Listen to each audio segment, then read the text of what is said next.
no específicament formació, jo he fet estudis de xinès, vaig començar a estudiar xinès aquí a l'Escola d'Idiomes de Barcelona. Després vaig seguir, un cop vaig acabar seguint Tianan com a oient durant 3 o 4 anys més, i després he estudiat xinès formalment també a Xina, a Nanjing, i altres cursos que he anat fent així més breus, però la formació acadèmica que he tingut és més aviat en temes d'història i cultura xinesa, no de traducció, però sí en llengua.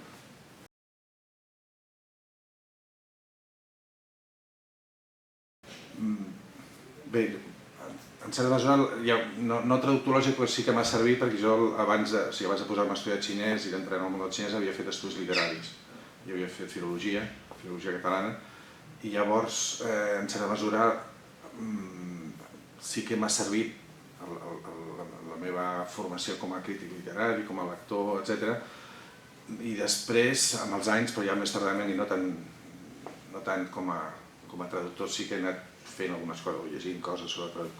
traducció i fins i tot treballant acadèmicament algunes coses, però molt des d'un punt de vista literari més que traductològic.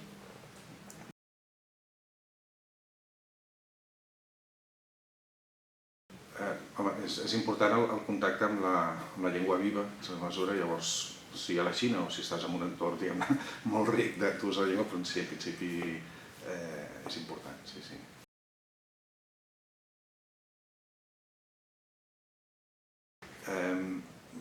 Jo el primer que vaig traduir van ser una antologia de contes de Pu Songling,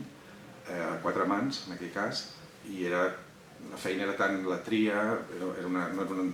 antologia reduïda en uns pocs, una dotzena o 14 contes, i vam fer una traducció a 4 mans. Després vaig fer una mitja traducció que va acabar inacabada perquè un dels problemes que hi ha amb la traducció i el món acadèmic, quan jo estic en el món universitari, és que es valora tan poc que arriba un moment que és de valorar. Llavors vaig dedicar uns mesos a anar a traduir una novel·la d'una escriptora xinesa que en aquell moment tenia molt d'impacte, tenia interès sociològic, que es deia Mian Mian, que es deia Tang, i finalment la vaig deixar a la meitat perquè no em compensava la feina i vaig deixar córrer. I després he traduït poesia xinesa, una antologia de poemes de diverses èpoques, sobretot Tang i Song, i també en castellà, juntament amb un professor, vam fer una altra antologia de poesia xinesa, que és una ampliació en certa mesura aquella. I després he traduït poetes contemporanis, diferents poetes, des de Pei Tao, Gu Chen, Sichuan, diferents poetes que arrenquen dels anys 70-80 cap aquí. Això és més o menys el principal, potser he fet alguna cosa i no recordo. Exacte, sí, vaig traduir també un assaig de Cao Xingjian, un assaig quan va guanyar el Premi Nobel, doncs va haver una certa demanda, i llavors vaig traduir dos assajos breus.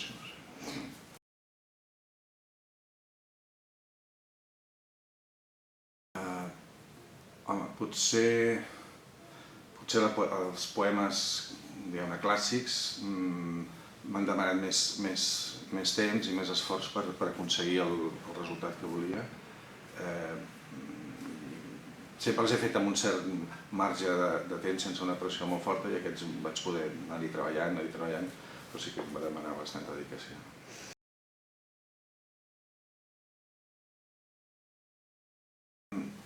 Potser el ser una obra no menor, però ser un assaig literari, i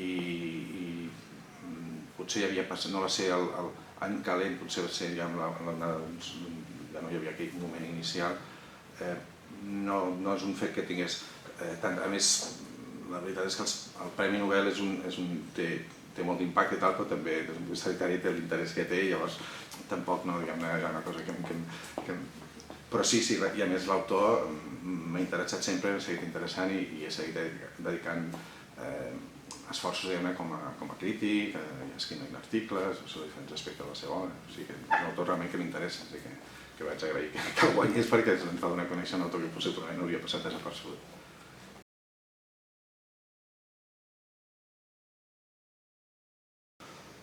Clar, hi ha unes dificultats generals que són derivades que són dos sistemes lingüístics molt allunyats, i llavors això demana un cert esforç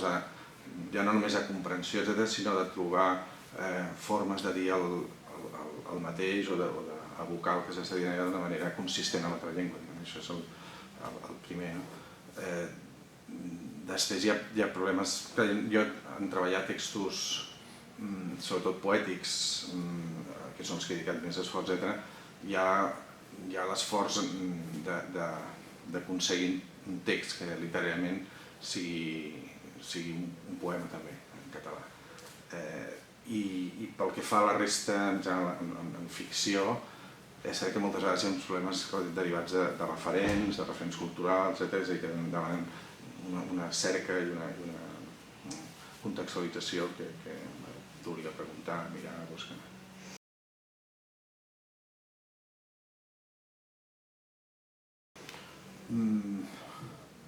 Bé, a banda de diccionaris bons, ja això ja és el primer, per una banda hi ha un tipus d'informacions que deriven de la pròpia gent, és a dir, el poder preguntar a gent amb referents culturals xinesos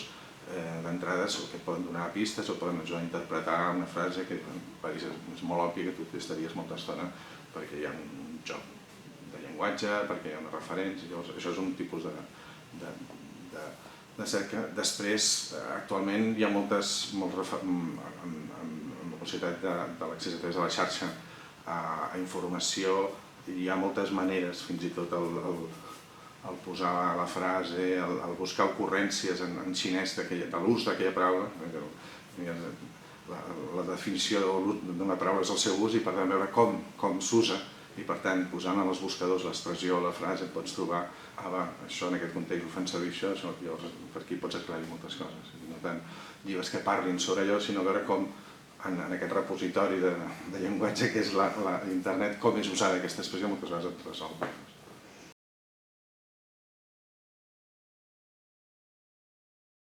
En aquest cas era la meva dona, la meva companya, llavors això també hi havia una complicitat inicial. El que vam fer és fer una primera, en el cas de les traduccions de Pusan Lin, n'he fet dos diferents i vam treballar diferent. En el cas de Pusan Lin vam treballar fent una primera lectura plegats i fent com un primer esborrany, és a dir, anàvem llegint i jo anava escrivint el que en treien, i després cadascú per separat va anar xequejant o revisant aquell esborrany en un cas sobretot per buscar-hi en relació al text xinès possibles coses que ens havien passat per alt o refinar la primera intuïció i en el meu cas per buscar una forma literària perquè sortia en un context d'una col·lecció que buscava un públic ampli i per tant que buscava que fossin contes com qualsevol altre conte que pots trobar.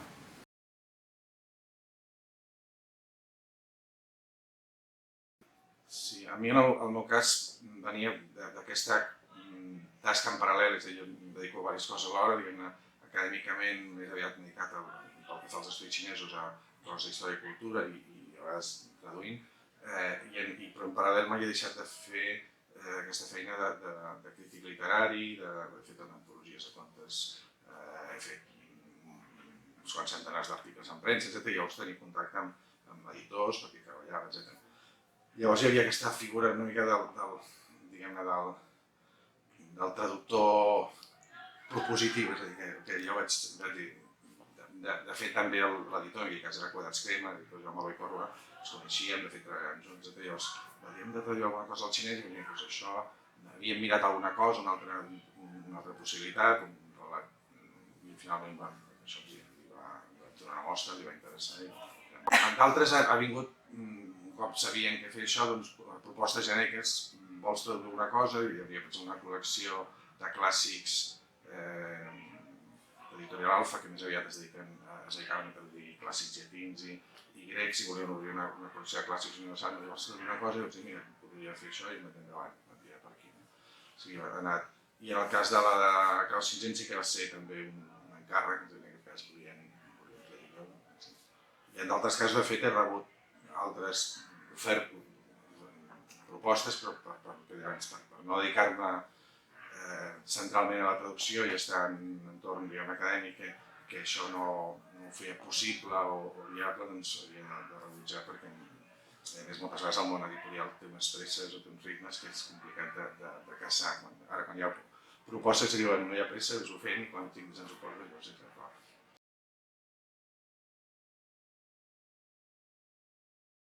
Sí, en el meu cas he tingut la sort de trobar-me en aquesta situació, però entenc també doncs, que no és el cas habitual i que justament potser és perquè és un producte una mica perifèric i poc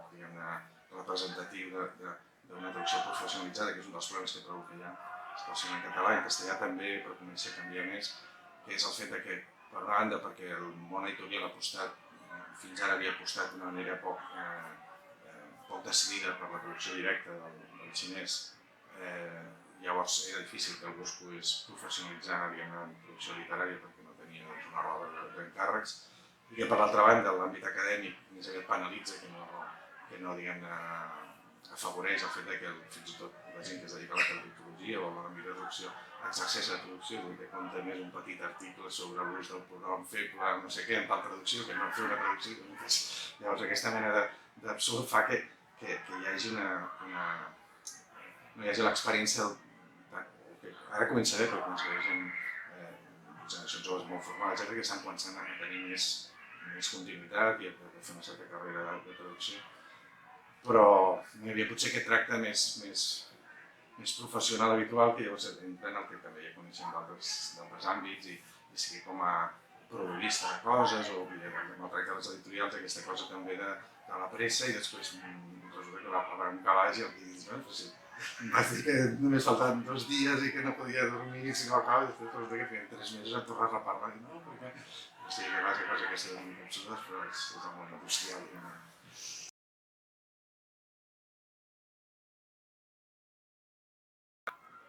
Jo en general és una feina. A vegades hi ha problemes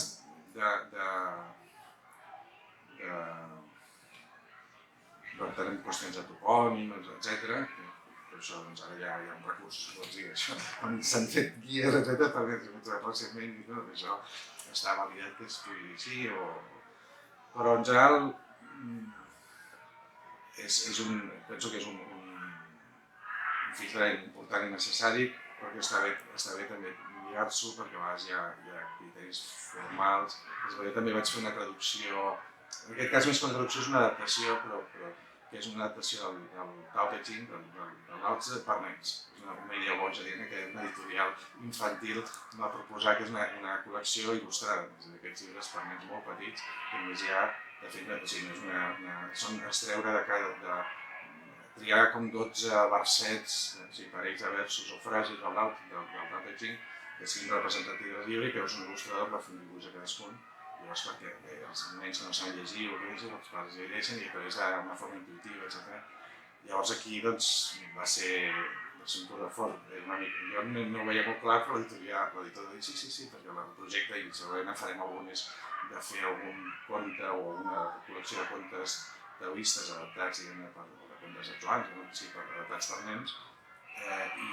Però va sortir aquesta idea que era absolutament boja i va sortir. Jo crec que va tenir molt interès. Llavors, aquí, per exemple, havia algunes vegades algunes paraules, etc., però era més per ajustar el registre. Jo penso que és una feina interessant necessària de les col·leccions.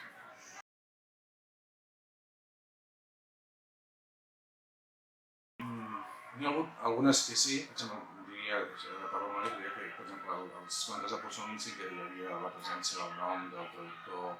i d'altres, i en general diria que és una reivindicació dels traductors i molt legítima, que és que hi ha una autoria que caldria reconèixer. A més, és cert que, en general, no només en la traducció en xinès, però la traducció, el fet que els noms surtin en coberta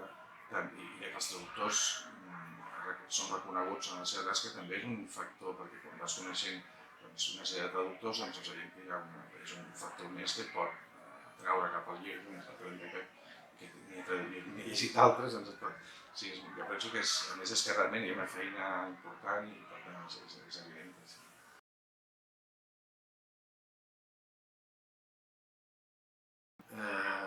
Indirecte, no. Bé, sí,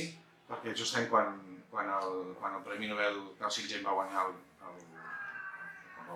Nobel, va haver el boom inicial aquest i llavors quan moltes editorials s'hi van posar i volien traduir, llavors van buscar la gent que treballava amb això, però tenia molta pressa i llavors la proposta que feien era a partir del francès i llavors fer una cotraducció però que el que fos traduir, que algú traduís al francès la novel·la i després fer una revisió, reescriptura, també molt apressada. Basada en l'intent de rendibilitzar, de poder fer sortir per Sant Jordi la novel·la, per dir-ho així, perquè si guanyen al novembre i a l'abril, i també el fet que alguna de fet estava disposat a fer-ho en traducció directa, no és que diguéssim volem fer en directe, però els terminis i la situació i la llargada de la novel·la ningú hi havia que estigués en aquell moment per la indústria era disposat a poder fer-ho. Llavors jo sí que se'm va oferir la possibilitat de fer aquesta mena de reescriptura i tal, interessant.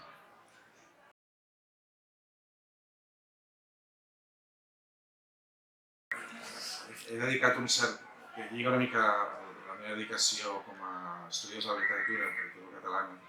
amb l'estudi xinès i amb la traducció, a l'estudi fent articles i diverses, sobretot articles acadèmics i classes, etc., sobre les adaptacions, més que traduccions, les versions del xinès, de poesia xinesa al català per part d'autors de grans poetes catalans que ho han fet de forma indirecta. La traducció indirecta, com a pràctica editorial contemporània, és absolutament rebutjable, però en canvi la traducció directa històricament ha tingut un paper fonamental en la transmissió de les ficcions i a les poesies, etc., perquè era la manera en què circulaven totes les històries. Llavors hi ha poetes com Carné, Joan Ferreter, Maria Manent, etc., que han utilitzat la poesia clàssica xinesa com el seu classicisme, és a dir, com una manera d'expressar-se ells mateixos. Llavors això m'ha interessat molt des d'un punt de vista de veure també a través de qui traduïen, com Horacio Boada i d'altres, el francès, l'anglès, etc., com veure fins i tot comparar un mateix poema quins diferents resultats han sortit. Llavors això sí que no ho he anat treballant i és un treball més, diguem-ne, d'estudis literaris que em sembla traductològic, però és com estudiar la traducció indirecta en un context de creació, com a acte de creació, probablement com a acte de creació. És a dir, el que ha fet és un poema i fins i tot llibres que és un llibre de Manent, un llibre de Carné, Joan Ferreter, 50 poemes de Tufo. És a dir, és un llibre de Joan Ferreter, totalment de Joan Ferreter, com ella va fer també de Cavafis i d'altres, que se'ls apropiava i s'expressava a través d'aquells poetes. Llavors aquesta mena de metamorfosi m'interessava molt.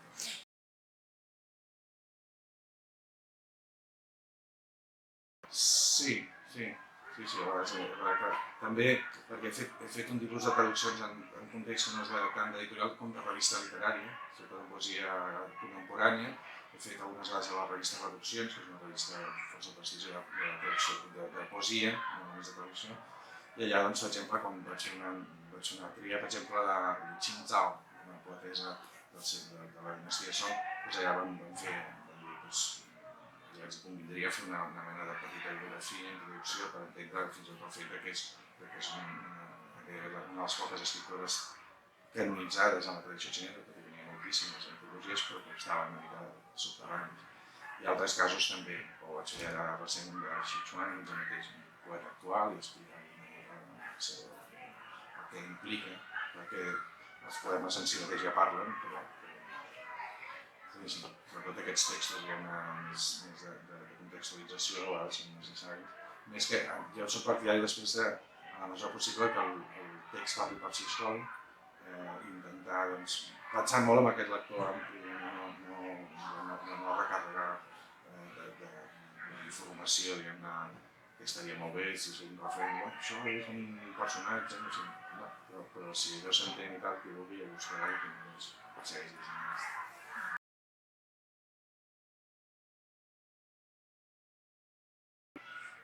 Hi ha moltíssimes coses per diferents bandes, és a dir, que a mi, diguem-ne, per una banda hi ha clàssics contemporanis, per una banda hi ha clàssics del pensament, que n'hi ha alguns que estan, o del pensament i també de la ficció i de la poesia clàssica, que estan molt parcialment traduïts o traduïts indirectament, doncs això podria ser un canvi de paradigma. Després hi ha el que són els, ja anant a coses més, perquè ja els llibres antics xinesos, les idees novel·les són molt extenses i per tant demanen una dedicació que és molt difícil d'imaginar que això es pugui produir molt a curt termini, però seria una fita. En clàssics contemporanis i clàssics moderns, per dir-ho així, sí que hi ha alguna traducció de Luixin interessant, ben feta, però hi ha altres clàssics, Yitahu, hi ha Xiao Hong, hi ha una sèrie d'autors i autores del segle XX que podrien tenir molt d'interès també apel·lant el que per mi, ja parlant de literatura contemporània, seria el desitjable per la literatura xinesa, que és que surti del clos dels prèviament interessants. És a dir, que a vegades, a diferència d'altres, fins i tot de literatura asiàtica com la japonesa, té una connotació i té una difusió que està, sembla circunscrita als que ja els interessen les coses xineses o els que busquen història exòtica sobre la Xina, com si llegint allò aprenguessin coses sobre la Xina o s'hi posen a la Xina. I llavors, allò que en canvi trobes amb altres cultures, per exemple la japonesa, que llegeixen perquè és una bona novel·la, perquè els diverteix o perquè és interessant, jo penso que a aquest públic de literatura universal, de literatura contemporània, de ficció moderna, diguem-ne,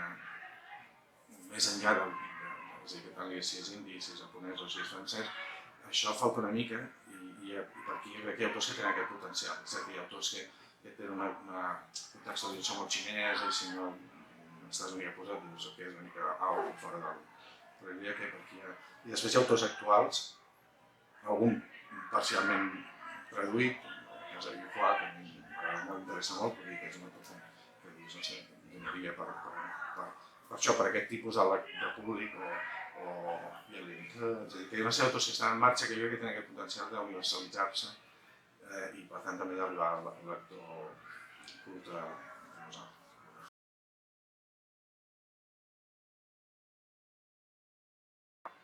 Jo diria que està una mica canviant. Sí que hi ha un altre fenomen que és una mica un cert mimetisme, però això va ser en tot el món de la traducció en català en castellà, moltes vegades és mimètic d'allò que s'està traduint a França, Anglaterra, a altres bandes, i llavors anem una mica a remolc, i en aquest sentit també la funció del traductor prescriptor, és a dir, que és capaç de convèncer editors o de fer circular noms, pot tenir una capacitat, un valor. Per exemple, ara en les traduccions de l'editorial Club Editor ha fet algunes coses de Zhang Ering i l'editora l'ha traduït perquè entre Ricard Planes, que és l'editor també de Males Herbes, i jo li vam passar tot de llibres, vull fer alguna cosa xinesa actual, i jo xerrant, mira, això, i llavors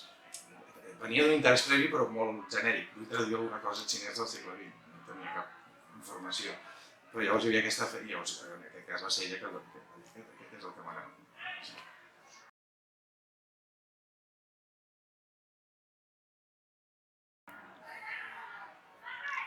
Jo, per exemple, ara que has entrat les traduccions del Sant Mau en general, perquè hi ha més per la qualitat i per l'interès que té. És un tipus de lectura que té aquesta funció que deia abans de poder arribar a un públic molt extens, d'interessos diversos, amb l'escriptura de testimoni personal, una escriptura molt directa, que no és sofisticada, però en canvi té una força expressiva i una manera d'emoció que connecta. Jo crec que és una lectura que molta gent fins i tot li pot trencar els esquemes respecte a allò que és allò xinès, etc. També hi ha abans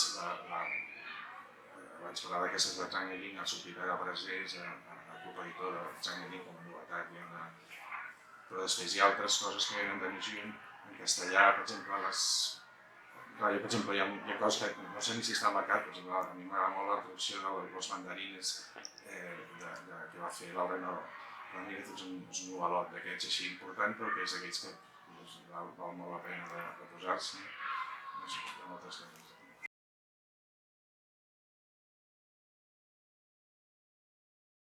Doncs, en aquest moment justament potser perquè ara tinc una posició acadèmica una mica més consolidada i no he d'estar pensant, sempre es pot ser catedràtic, no sé què, però jo diguem amb la posició d'estabilitat que tinc prou, ara vull treballar més en coses que em sembla que tinguin una projecció social i justament ara vull dedicar a traduir i vull deixar de fer articles sobre no sé què de la dinastia Ming i els filipins i no sé què, que és les coses que anava fent, ara treure un llibre i amb això ho mato una mica aquest tema i llavors una de les coses que vull dedicar temps és traduït al xinès.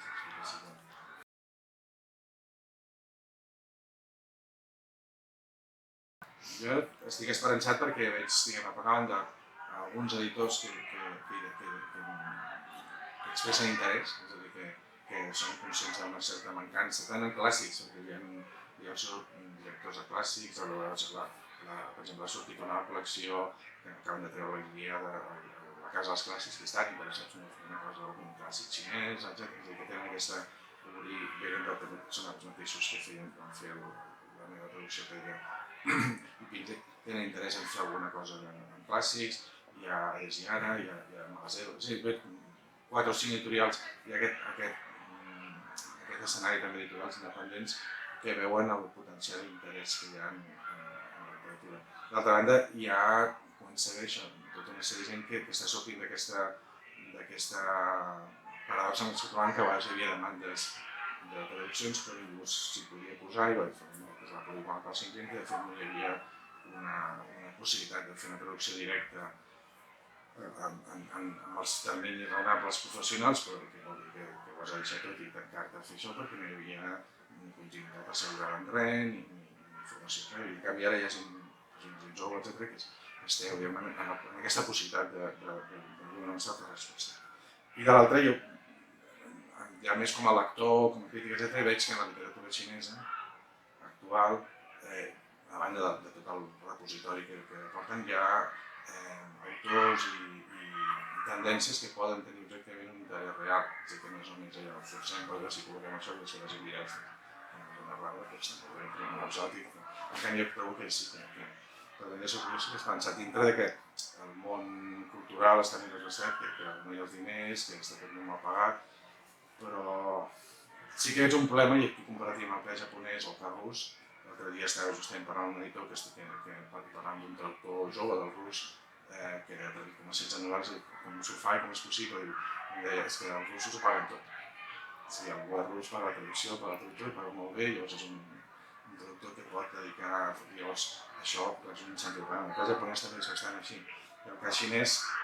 han fet iniciatives, però són iniciatives molt top-down, molt dirigistes, molt controlant el contingut, molt fent-ho des de les seves editorials i per tant no responent a aquesta mena de donar aire a les tendències, a les necessitats i a les iniciatives que sorgeixen allà on la gent llegirà. És a dir, no fent un programa competitiu on simplement presentes i el que surti i això, aquest suport més general i no que s'han fet, que estan bé, col·lecció de 100 clàssics, 200 no sé què, està bé, però això no arriba al lector dels canals de distribució que té, al lector que no sigui el que prèviament està interessat en la cosa xinesa, etc. I llavors jo crec que sí que és una mancança que tenim. Aquí tenim alguns ajuts de traducció, doncs, el segle XXI, etc. Però dir que això és el que potser faltaria que els propis xinesos entenguessin que és prioritari per ells difondre la literatura i difondre en els termes en què s'està fent internacionalment, és a dir, donar suport a les iniciatives de les editorials, als escriptors, als traductors, posin-se a la taula si no tinguessin